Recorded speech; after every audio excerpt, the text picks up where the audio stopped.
it's Mary and welcome back to my channel. Langsung aja ya, langsung ke topik. Jadi pada awalnya bahasa Melayu itu diusulkan Malaysia untuk dijadikan bahasa kedua dari perkumpulan negara-negara di Asia Tenggara atau disebut ASEAN.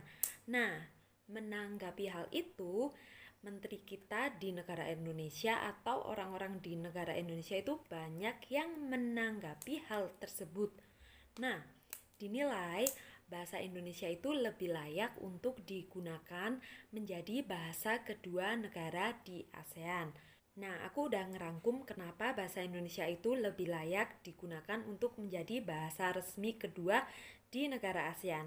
Yang pertama adalah bahasa Indonesia itu adalah bahasa nasional negara Indonesia, sedangkan bahasa Melayu itu merupakan suatu bahasa daerah. Yang kedua, bahasa Indonesia itu sudah dikembangkan menjadi bahasa ilmu dan bahasa teknologi. Yang ketiga, bahasa Indonesia memiliki banyak kosakata. Yang keempat, bahasa Indonesia itu telah disiapkan untuk menjadi bahasa internasional sesuai dengan UU nomor 24 tahun 2009. Yang kelima, penutur bahasa Indonesia itu sudah banyak sekali baik di dalam maupun di luar negeri. Jumlahnya adalah sekitar 269 juta orang. Yang keenam, bahasa Indonesia itu sudah digunakan di 47 negara. Yang ketujuh, terdapat 428 program penyelenggara penutur bahasa asing.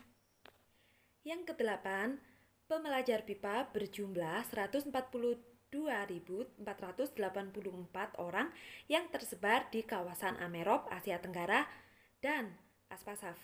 Yang kesembilan, bahasa Indonesia itu diperkaya dengan berbagai bahasa daerah yang tersebar di seluruh negara Indonesia.